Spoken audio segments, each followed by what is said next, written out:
राकेश अपने गांव में खिलौनों का व्यापार किया करता था और वह खिलौना बेचने के लिए दूर दूर गांव तक जाया करता था। अरे गीता, मेरी टोकरी तैयार हो गई है और मुझे जाने में देरी भी हो रही है। तुम्हारी चाय नहीं बनी अभी तक? हाँ हाँ, बन गई है, बस ला ही रही हूँ। यह लो तुम्हारी चाय। चाय के बिना तो मानो जैसे तुम्हारा खाना ही नहीं पचता। जाने को भलाई देर हो जाए पर चाय तुम्हें चाहिए ही। हाँ हाँ, यह बात तुमने बिल्कुल सही कही। लाओ जल्दी से पी लेता हूँ, फिर निकलूंगा व्यापार के लिए। राकेश आराम आराम से चाय पीता है और चाय पीने के बाद, चलो गीता अब मैं चलता हूँ, दोपहर को आऊँगा सीधा खाना खाने के समय पे। राकेश खिलौनों की टोकरी को सिर पे रखकर खिलौने बेचने के लिए निकल पड़ता है। खिलौने ले लो खिलौने, बच्चों के लिए नए नए अच्छे अच्छे खिलौने ले लो। बच्चों के लिए नए नए अच्छे अच्छे खिलौने ले लो। खिलौने वाला आया, खिलौने ले लो। अरे ओ खिलौने वाले भैया, जरा इधर तो आओ। हाँ हाँ बहन जी, अभी आया। हाँ दीदी, बताइए कैसे खिलौने दे दूँ? भैया मेरे दो बच्चे हैं, दोनों के लिए जरा बढ़िया से खिलौने दे दो। बहन जी खिलौने तो बहुत सारे हैं मेरे पास, आप इनमें से पसंद कर लो। भैया ये दोनों खिलौने दे दो, ये अच्छे हैं। राकेश वहाँ खिलौने देकर आगे खिलौने बेचने निकल पड़ता है। खिलौने ले लो, बच्चों के लिए नए नए अच्छे अच्छे खिलौने ले लो, बच्चों के खिलौने। ऐसे ही राकेश 8 से 10 ग्राहकों को खिलौने बेचने के बाद आगे बढ़ता है। तब उसे वहाँ एक चाय की दुकान दिखती है। अरे वाह, गर्मा गर्म चाय, चलो एक पी लेता हूँ। मैं जब घर से निकला था तब मैंने चाय पी थी और अभी तो इतनी देर से घूम रहा हूँ और बाजार में तो एक भी चाय नहीं पी अभी तक। राकेश चाय पीने के लिए चाय की दुकान की तरफ बढ़ता है। ओ चाय वाले भैया, जरा एक गर्मा गर्म चाय तो पिलाना। अरे हाँ हाँ भैया, क्यों नहीं, आप अपनी टोकरी यहाँ रख दो और वहाँ आराम से बैठ जाओ, मैं चाय देता हूँ। अरे वाह भैया, चाय तो बहुत बढ़िया थी आपकी। शुक्रिया भैया, कहो तो एक चाय और पिलाएं?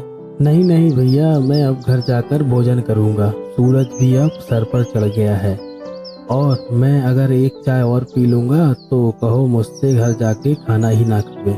दोपहर होते ही राकेश घर की तरफ भोजन के लिए निकल पड़ता है। राकेश बाजार के रास्ते घर जा ही रहा था, तभी एक दुकानदार उसको बुलाता है। राकेश, ओ राकेश, कहाँ को भागे जा रहे हो?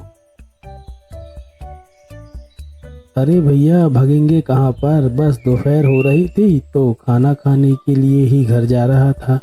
बताओ क्या हुआ? अभी हम जहाँ से माल लेकर आते हैं ना, वह हमको 20% और कम में माल दे रहा है। मैं तो 1-2 दिन में जाऊंगा, तुम चलोगे क्या मेरे साथ? अरे हाँ हाँ भैया, क्यों नहीं, 20% और कम में माल मिल रहा है तो लेंगे क्यों नहीं।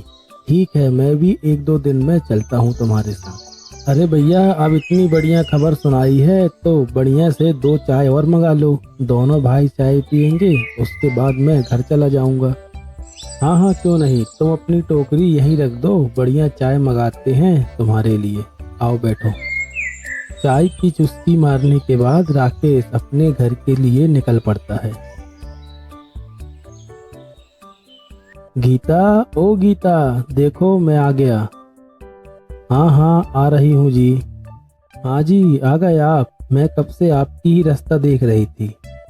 आज मैं बाजार के रास्ते घर आ रहा था तो रास्ते में मनोज की दुकान पड़ती है ना, तो उसने मुझे रोक लिया था कुछ बात करने के लिए, उसमें मुझे देर हो गई।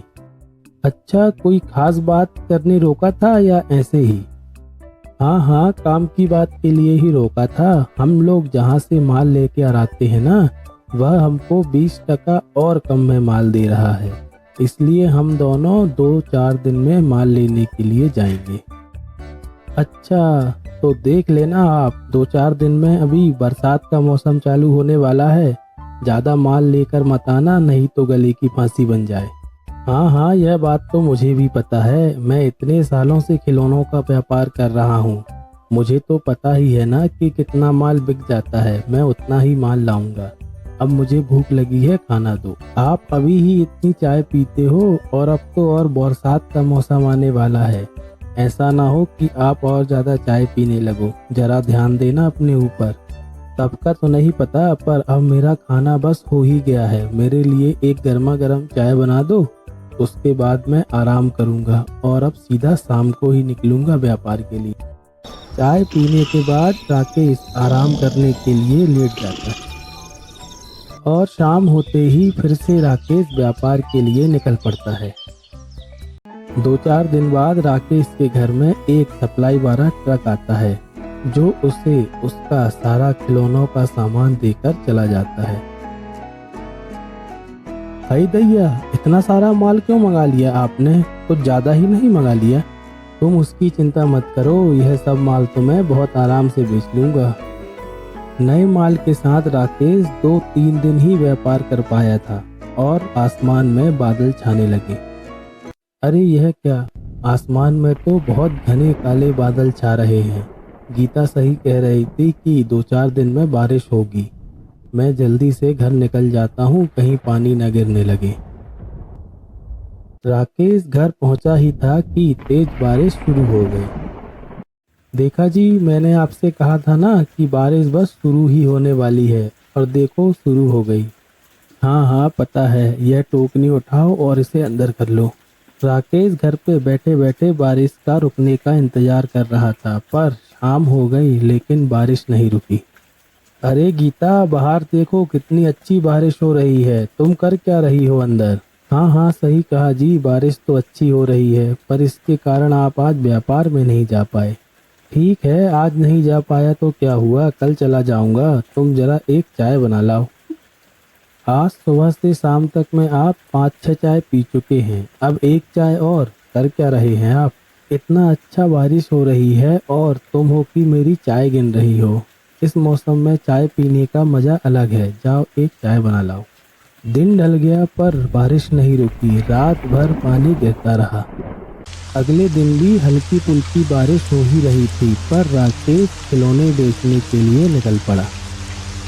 अभी तक तो 1 रुपए का भी मेरा व्यापार नहीं हुआ। चलो एक चाय पीता हूँ, उसके बाद आगे बढ़ूंगा।